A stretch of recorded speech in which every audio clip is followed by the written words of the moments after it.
예수님께서 갈릴리 가나에 도착하시자 왕의 한 신하가 예수님께 찾아와서 죽을 병에 걸린 자기 아들을 고쳐달라고 청합니다. 왕의 신하 정도면 지위가 높을 뿐만이 아니라 부유한 사람이었을 것입니다. 그런데 그의 아들이 병들어 죽게 된 것입니다. 얼마나 상심이 크겠습니까? 부모 입장에서 보면 어떤 아픔보다 그 아픔이 클 것입니다. 자, 또 그의 아들 죽어가는 당사자는 어떨까요? 젊었는데 죽을 병에 걸린 거예요. 질병이나 죽음은 노인에게만 찾아오는 것이 아니라 젊은이들에게도 찾아온다는 것입니다. 성경에서 인류 최초로 무덤에 파묻힌 사람이 있었는데 아벨이었습니다. 최초로 죽은 사람은 아담 아버지가 아니라 아들 아벨이었다는 것입니다. 아버지 아담이 먼저 죽어야 마땅할 것 같은데 곧 그렇지 않다는 것입니다. 나이의 순서 없이 갈 수 있다는 것이죠. 자, 왕의 신하 정도면 문제가 찾아왔을 때 금방 문제를 해결할 법도 한데 질병이나 죽음의 문제는 피해갈 수가 없다는 것입니다. 그도 역시 아들의 문제로 크게 아픔을 경험했다는 것이죠.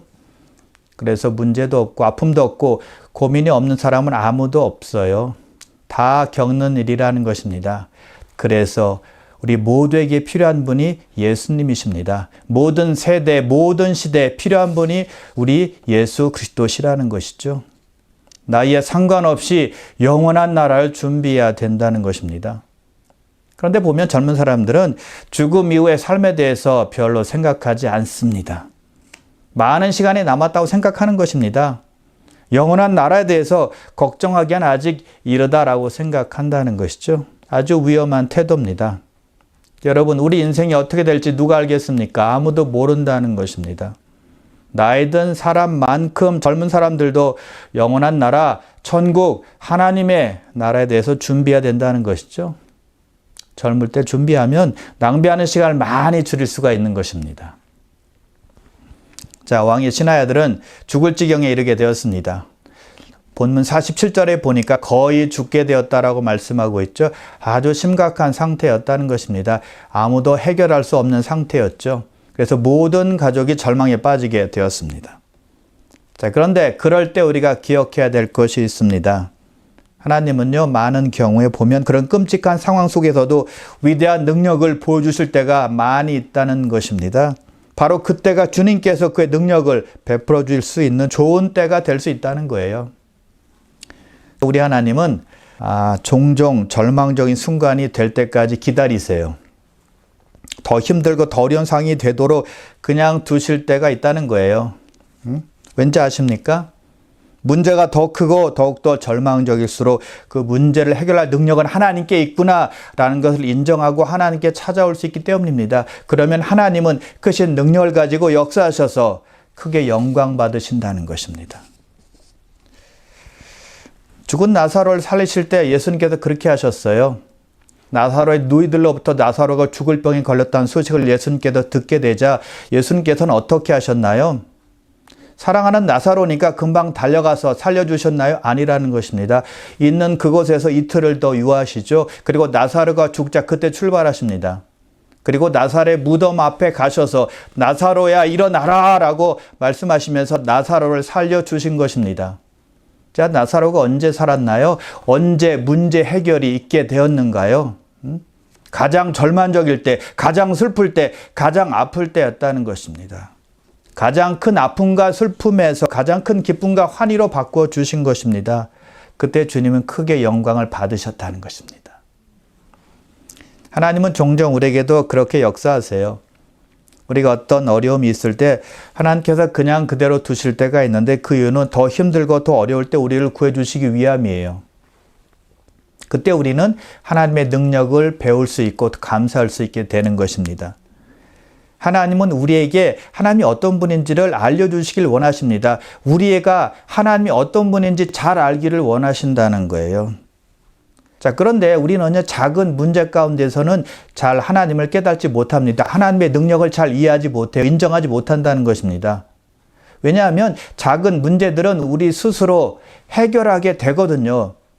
그러니 하나님의 능력 인정하지 못하고 하나님께 영광 돌리지 못하고 내가 했다고 생각을 하는 것입니다. 그런데 문제가 압도적으로 클 때는 하나님께서 문제를 해결해 주셔야만 되거든요. 그래서 그때 하나님을 인정하게 되는 것이고 하나님께 영광을 돌릴 수 있게 되는 것입니다.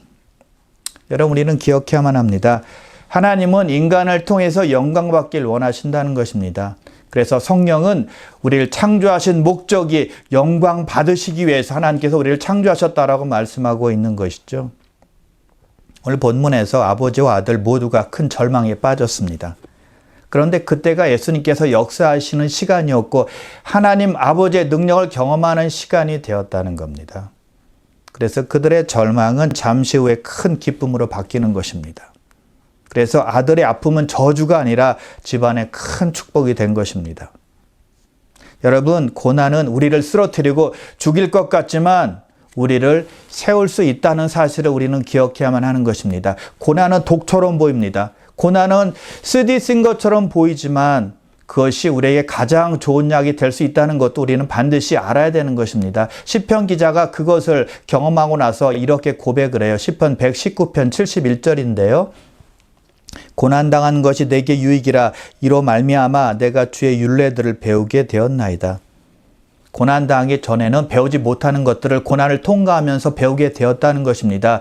주님의 말씀은 반드시 이루어진다라는 것을 깨닫게 된다는 것입니다. 그래서 고난 속에서 배우고 성장하기 때문에 결국 그것이 우리에게 큰 유익이 되고 축복이 된다는 것이죠. 자, 왕의 신하는 예수님에 대한 소식을 들었습니다. 예수님께서 갈릴리 가나로 오셨다는 소식을 들은 것입니다. 가버나움은 왕의 신하가 있는 곳입니다. 자, 갈릴리 가나에서 가버나움까지는 그 거리는요 32km 정도가 됩니다. 마일수는 20마일 정도가 되는 것이고요. 자, 왕의 신하가 살고 있는 가까이에 예수님께서 오신 것입니다. 그것을 안 왕의 신하는 지체 없이 예수님을 만나기 위해서 간 것입니다. 기회를 놓치지 않고 붙잡은 거예요. 여러분, 이것이 크리스찬들의 지혜입니다. 은혜 받을 수 있는 기회가 있다면 꼭 붙잡는 거예요. 성도가 함께 기도하는 시간 꼭 붙잡으십시오. 성도가 함께 예배하는 시간 꼭 붙잡으시길 바랍니다. 이사야 55장 6절인데요. 너희는 여호와를 만날 만한 때 찾으라. 가까이 계실 때 그를 부르라. 만날 수 있을 때 찾고 가까이 계실 때 부르라는 것입니다. 영적인 기회가 왔을 때 놓치지 말라는 거예요. 자, 그런데 구원의 문제는요, 더 심각합니다. 고린도후서 6장 2절인데요. 내가 은혜 베풀 때 너에게 듣고 구원의 날에 너를 도왔다 하셨으니 보라 지금은 은혜 받을 만한 때요 보라 지금은 구원의 날이로다. 예수 그리스도의 복음을 들었는데 내가 영접하지 않고 믿지 않습니다. 그 기회를 차버린 것입니다. 그런데 그 기회가 다시 오기도 전에 내가 죽습니다. 그러면 그냥 적은 손실 정도가 아니라 영원한 손실을 겪게 된다는 것입니다. 영원히 사는 것을 놓쳤으니 얼마나 안타까운 일입니까? 얼마나 슬픈 일입니까? 가장 불행한 일이 되는 것입니다. 그래서 은혜의 시간이 주어질 때 기회를 놓치지 말고 붙들어야 한다는 것입니다. 자, 여기서 왕의 신하가 예수님께 죽어가는 자기 아들을 고쳐달라고 청했다고 했는데 청하다라는 말은 헬라어로 에이로타라는 단어입니다. 시제는 현재형이에요. 자, 헬라어 현재형은요. 계속해서 행하는 행위를 말합니다. 계속적인 행위입니다. continuous action이에요. 그래서 이 왕의 신하는 한번 예수님께 구하고 끝낸 것이 아니라 계속 예수님께 청했다는 것입니다. 끈질기게 예수님께 자기 아들을 고쳐달라고 말했다는 거예요. 그래서 우리가 기도 응답을 받기 원한다면 꾸준히 기도해야 되는 것입니다. 계속 구해야 되는 거예요. 그렇다고 해서 중언부언하라는 말이 아닙니다. 간절한 마음도 없이 입으로만 중얼중얼 대라는 말이 아니라는 것이죠. 하나님을 의지해서 믿음과 신뢰를 놓지 않고 간절하게 기도해야 된다는 것입니다. 그럴 때 주님께서 내려주시는 기도의 응답을 기대할 수 있는 것입니다. 자, 우리가 성경을 잘 알기 위해서는 어떻게 하면 될까요? 한두 번 열심히 성경을 읽으면 되는 것일까요? 아닙니다. 반복해서 계속 읽어야 되고요. 성경 공부에도 참여해야만 하는 것입니다. 반복적인 습관이 있어야 되는 것입니다. 계속해서 또 읽고 읽어야 되는 겁니다. 그때 하나님의 성품이 보이고요. 성경 말씀들이 연결이 되고 성경 전체가 눈에 보이게 되는 겁니다. 만약 왕의 신하가 예수님께 한번 청하고 나서 응답이 없으니까 예수님을 떠났다면 그의 아들은 고침받지 못하고 죽었을 것입니다. 그러나 그가 청하고 또 청했을 때 응답받았고 자기 아들이 사는 축복을 받게 되었다는 거예요. 그래서 우리가 응답에 관한 열망을 보이지 않는다면 축복을 받을 수가 없어요. 하나님은 우리가 얼마나 간절히 하나님께 구하는지를 보신다는 거예요. 그래서 우리가 하나님께 뭔가를 원한다면 간절함이 있어야 된다는 것입니다. 간절함이 없다면 우리에게 있는 구함이 진정성이 없다라고 봐야 되는 것이죠. 그리고 그 간절함으로 인해서 한 번 구하고 포기하는 것이 아니라 계속 구하는 것입니다. 자, 한 번 구하고 굳힌다면 그 사람에게 간절함이 있다고 볼 수 없는 거잖아요. 또한 응답에 대한 간절함이 없다면 응답의 축복이 주어진다 할지라도 그것이 축복인지 잘 모릅니다. 그 축복이 얼마나 대단한 건지 잘 모른다는 거예요. 그러나 간절함을 가지고 기도하는 사람은 응답에 대한 감사가 남다릅니다. 평생 잊지 않고 감사하는 것이죠. 자, 예수님께서 왕의 신하의 청을 들으시고 이렇게 말씀하세요. 너희는 표적과 기사를 보지 못하면 도무지 믿지 아니하리라. 왕의 신하가 간절히 자기 아들이 병들었으니까 와서 고쳐달라고 청했습니다. 간구했습니다. 부탁했습니다. 그런데 예수님께서 하시는 말씀은요. 내가 가서 고쳐주리라 라는 말씀이 아니었습니다. 오히려 사람들의 불신앙을 책망하는 말이었다는 것입니다. 너희는 표적과 기사를 보지 못하면 도무지 믿지 아니하리라 라고 말씀하셨다는 것이죠. 사람들에게는 불신이 다양한 형태로 나타나는데요. 그 중에 하나가 봐야 믿겠다고 하는 것입니다. 눈으로 봐야 기적을 믿지 보지 않고는 믿지 않겠다는 것입니다. 그것을 책망하고 있는 거예요.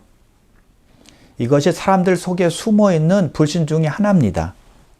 그런데 중요한 것은 이미 믿을 만한 충분한 증거가 이미 존재하고 있다는 것입니다. 그래서 더 많은 기적을 요구하는 것은 이미 주어진 증거를 믿지 않겠다는 것을 드러내는 거예요.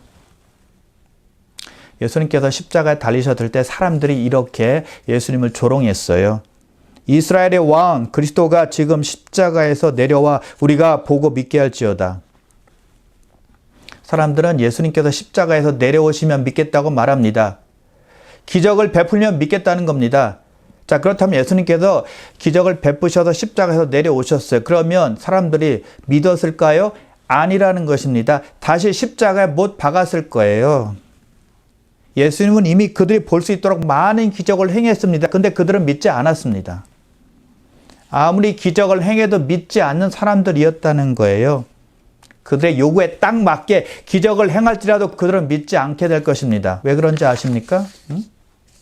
그들은 마음문을 열고 예수님의 말씀을 들은 것이 아니었습니다. 기적을 본 것이 아니었습니다.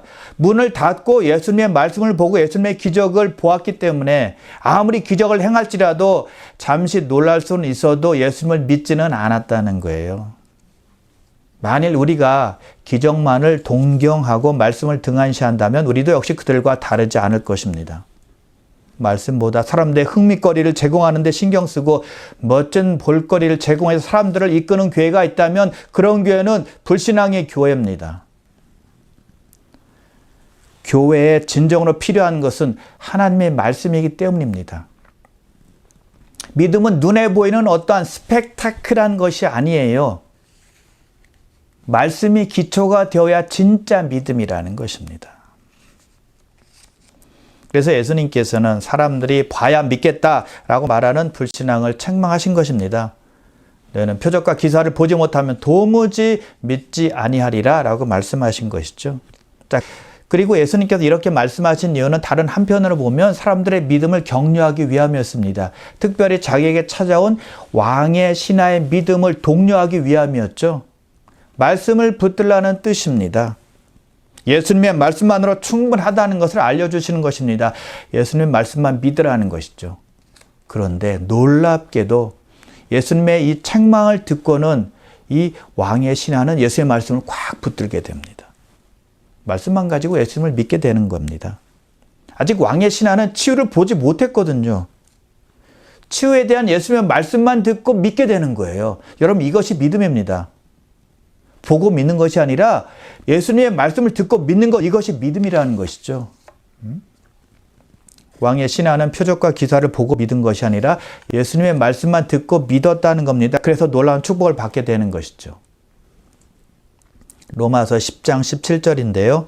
그러므로 믿음은 들음에서 나며 들음은 그리스도의 말씀으로 말미암았느니라. 믿음은 그리스도의 말씀으로 말미암는다는 것입니다.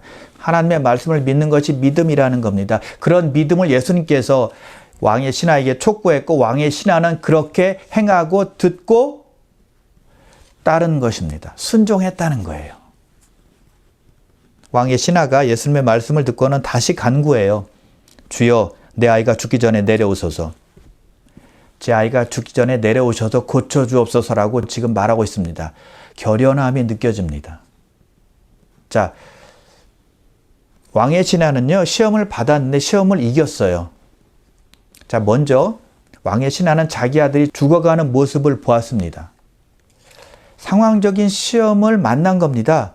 근데 절망하지 않고 예수님을 찾았습니다. 시험에서 이긴 거예요. 자, 그리고 너희는 표적과 기사를 보지 못하면 도무지 나를 믿지 아니하리라 라는 말씀을 들었거든요. 책망의 시험이었습니다. 그럼에도 불구하고 낙심하거나 포기하지 않았다는 것입니다. 자기 아이가 죽어가는데도 불구하고 절망하지 않았고 책망했지만 견뎌냈다는 것입니다. 시험을 이긴 거예요. 하나님께서 종종 우리에게도 시험을 허락하시는데 그것은 우리의 믿음을 강화하기 위함이라는 것입니다. 자, 역도 선수가 몸을 더 강하게 하기 위해서는 어떻게 하면 될까요? 더 무거운 역기를 드는 연습을 계속 해야만 합니다. 마찬가지로 우리의 믿음을 강화시키기 위해서 우리에게 필요한 것은 무거운 시련에 견뎌내는 것입니다. 우리가 단단해져야 돼요. 성경은 우리를 영적 군사라고 표현하죠. 우리는 주님의 군사들이라는 것입니다. 근데 하나님께서는 우리가 약한 군사가 되기를 원치 아니하십니다. 그런 군사들을 전투에 내보내길 원하시겠습니까? 아니라는 것입니다. 그래서 우리는 좋은 군사가 되어야만 한다는 것입니다. 바울은 자기의 영적 아들인 디모데에게 이렇게 편지를 해요. 너는 그리스도 예수의 좋은 병사로 나와 함께 고난을 받으라. 좋은 병사가 되기 위해서는 고난을 잘 이길 수 있어야 된다는 것입니다. 즉, 시험을 견디지 못한다면 좋은 군사가 될 수가 없다는 거예요. 그런 군사가 전투에 나가서 잘 버틸 수 있겠습니까? 안 된다는 것입니다. 그래서 좋은 군사가 되기 위해서는 시험을 잘 이길 수 있어야 한다는 거예요. 왕의 신하는 어떠했나요? 예수님으로부터 책망이라는 시험을 받았거든요. 근데 그의 믿음이 더 강화되었어요. 예수님을 여전히 높여드렸다는 것입니다. 이렇게 말해요. 주여, 내 아이가 죽기 전에 내려오소서. 주여라고 예수님을 불렀습니다. 아직도 예수님을 존경하고 있는 것입니다. 꾸중을 들었습니다. 불신앙이라는 책망을 들었습니다. 그럼에도 불구하고 더욱더 정중하게, 더욱더 겸손하게 예수님께 자기 아들을 고쳐달라고 간구한 겁니다. 시험에서 승리했다는 것이죠. 그래서 복을 받게 됩니다. 하나님의 축복과 도움을 받길 원한다면 시험 속에서도 하나님을 높이고 하나님께 영광을 돌리며 간구해야 되는 거예요. 예수님께서 드디어 그에게 말씀하십니다. 가라, 내 아들이 살았다. 예수님께서 왕의 신하의 아들을 고치신 것입니다. 오늘 본문 50절에 보니까 이렇게 말씀하고 있어요. 그 사람이 예수께서 하신 말씀을 믿고 가더니 예수님께서 아들이 낫다고 말씀하시니까 믿고 떠난 겁니다. 보고 믿은 것입니까? 아닙니다. 아무것도 보이지 않았지만 말씀만 믿고 떠난 것입니다. 자, 그가 믿었다는 증거를 본문에서 우리는 찾아볼 수가 있는데요. 그 사람이 자기 집으로 갑니다. 가다가 자기 종들을 길에서 만나는데 종들이 기쁜 소식을 전합니다. 그의 아들이 살아났다고 말하는 것입니다. 그래서 그 왕의 신하는 언제쯤 아이가 낫기 시작했느냐라고 말하니까 어제 7시 정도였다라고 알려줍니다. 자, 7시 정도면은 예수님께서 그의 아들이 낫다라고 말씀하신 바로 그 시간입니다. 그 말을 듣고 바로 왕의 신하는 출발한 것입니다. 출발한 시간이 바로 어저께였다는 것입니다. 자, 갈릴리 가나에서 가버나움까지는 32km 정도라고 했습니다. 20마일 정도가 된다고 그랬습니다. 그것은요, 성인 걸음으로 걷게 되면 약 6시간에서 8시간 걸리는 거리입니다. 늦어도 10시간이면 충분히 갈 수 있는 거리라는 것입니다. 그런데 이 왕의 신하는 늦게 도착을 했습니다. 왜 그럴까요? 예수님께서 말씀하셨던 자기 아들이 낳았다라는 그 말씀을 믿고 떠났기 때문에 여유롭게, 평화롭게, 천천히 걷게 된 것입니다. 그래서 늦게 도착한 거예요. 그렇지 않고 아이가 계속 사경을 헤매고 있었더라면 급히 한 걸음에 달려갔을 것입니다. 왕의 신하는 믿었기 때문에 여유롭게 간 겁니다. 만일 예수의 말씀을 믿지 않았더라면 급히 달려갔을 것입니다. 가서 보고 여전히 아이가 죽어가고 있다면 다른 의사를 불러야 됐겠죠. 그러나 온전히 믿었기 때문에 침착하게 여유롭게 집으로 간 것입니다. 서둘러서 가지 않았다는 거예요. 예수님의 말씀을 온전히 믿은 것입니다. 왕의 신하는 처음에 예수님께서 계신 갈릴리 가나로 갈 때는요, 뛰어갔습니다. 서둘러서 갔습니다. 한 걸음에 달려갔어요. 자기 아들을 고쳐달라고 간구해야 되니까요. 그런데 이제 예수님의 말씀을 듣고 확실한 믿음을 가지고 자기 집으로 갈 때는 천천히 여유롭게 걸어갔다는 것입니다. 왕의 신하는요, 증거를 보고 믿은 것이 아니었어요. 증거를 보기 전에 말씀을 듣고 믿었다는 것입니다. 할렐루야. 그런데 왕의 신하가 언제 더 확실하게 믿었는지 아십니까? 53절입니다. 그의 아버지가 예수께서 내 아들이 살아있다 말씀하신 그때인 줄 알고 자기와 그 온 집안이 다 믿으니라. 아이가 낳기 시작할 때와 예수님께서 말씀하신 때와 일치되는 것을 알고 이 왕의 신하는 다시 한번 믿었다라고 말씀하고 있습니다. 그리고 온 가족이 그 사실을 알고는 예수를 믿었다라고 성경은 증거하고 있습니다. 왕의 신하는 기적을 보기 전에 믿었거든요. 근데 증거를 보자 더 확실하게 믿은 겁니다. 기적은요, 우리의 믿음을 더 확고하게 해주는 것입니다. 견고하게 해주는 겁니다. 그것이 기적의 역할이에요. 자, 그리고 요한은 이번 표적을 이렇게 설명하고 있습니다. 마지막 절 54절인데요. 이것은 예수께서 유대에서 갈릴리로 오신 후에 행하신 두 번째 표적이니라. 요한복음에서 처음 두 표적이 바로 갈릴리 가나에서 일어났습니다. 첫 번째 표적은 요한복음 2장에 나오는 가나의 혼인잔치의 표적입니다. 자, 그 혼인잔치의 그 특징은 어떤 것입니까? 사람들의 즐거움이었습니다. 사람들의 즐거움 속에 하나님께서 표적을 행하신 것입니다. 그리고 두 번째 표적은 우리가 오늘 살펴본 요한복음 4장에 있는 표적인데 어떤 특징이 있죠?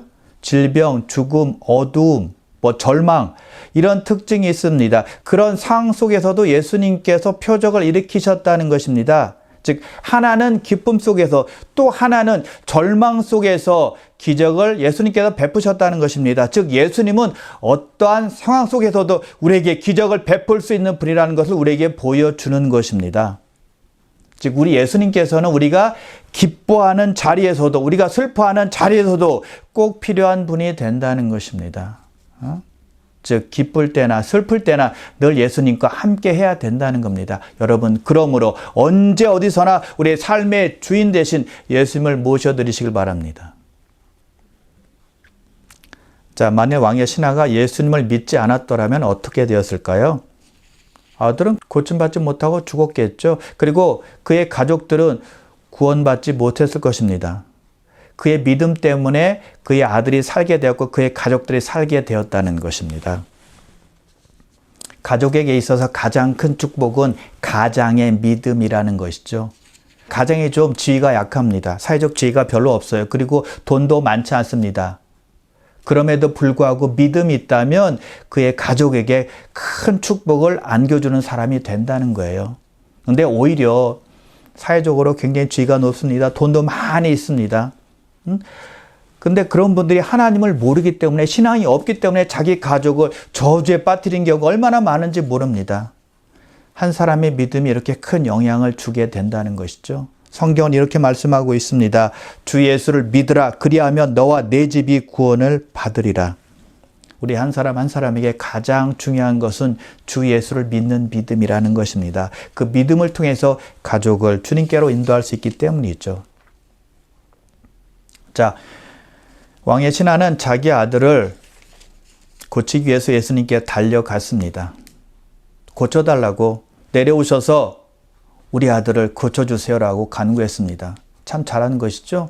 믿음이 있었기 때문에 예수님께 찾아간 것입니다. 자, 그런데 이 왕의 신하는 멀리서도 고칠 수 있는 분으로 믿지는 못했습니다.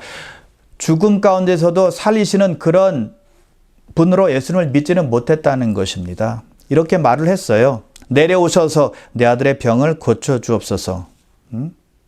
살아있을 때 고칠 수 있는 분, 또 가까이 오셔서 고칠 수 있는 분으로 믿었다는 것입니다. 말씀만 하시옵소서. 그러면 내 아들이 나을 것입니다. 이런 믿음은 없었다는 것입니다. 모든 것을 초월해서 역사하신 분으로 믿지는 못했다는 것이죠.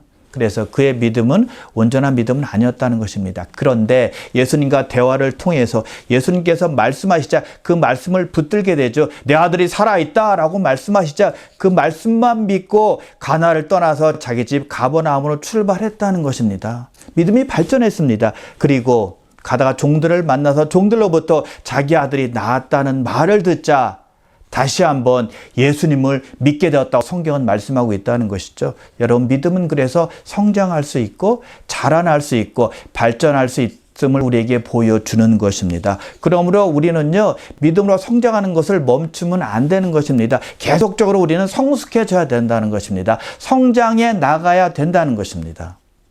그러므로 귀한 성도 여러분, 보이는 현상만 믿는 믿음이 아니라 성령의 감동으로 기록된 하나님의 말씀을 온전히 믿으셔서 더욱더 발전된 믿음, 더욱더 성장된 믿음을 가지고 주의 좋은 군사로 쓰임받으시기를 주님의 이름으로 축원합니다.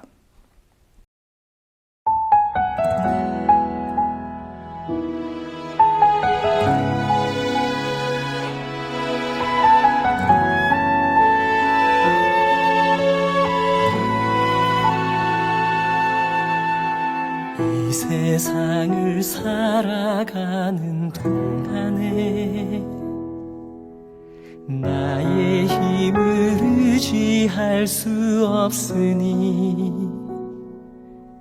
기도하고 낙심하지 말 것은 주께서 참 소망이 되심이라.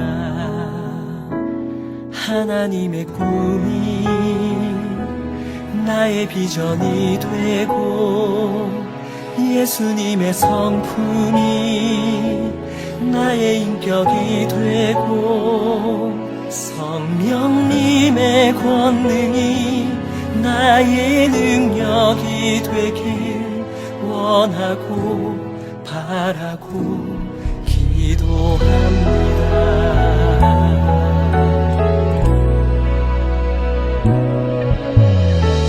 세상을 살아가는 동안에 나의 힘을 의지할 수 없으니 기도하고 낙심하지 말 것을 주께서 참 소망이 되시니라. 걸어가는 동안에 세상에 거두지할 수 없으니 감사하고 낙심하지 말 것을 주께서 참 기쁨이 되시니라. 하나님의 꿈이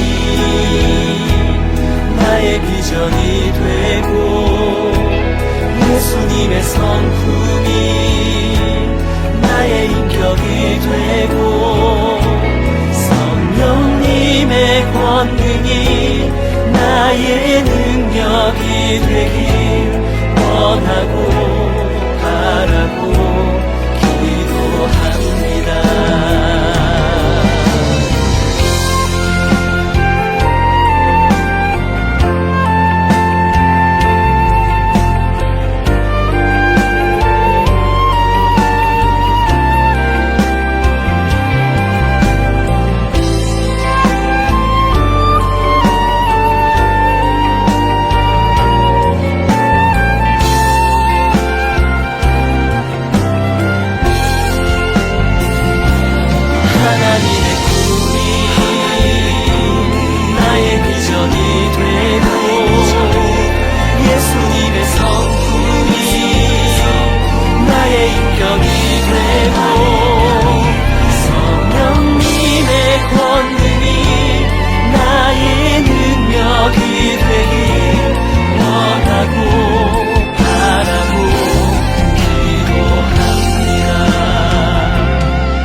나의 인격이 되고 성령님의 권능이 나의 능력이 되길 원하고 바라고 기도합니다.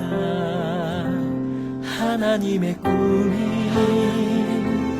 나의 비전이 되고 예수님의 성품이 나의 인격이 되고 성령님의 권능이 나의 능력이 되길 원하고 바라고 기도합니다.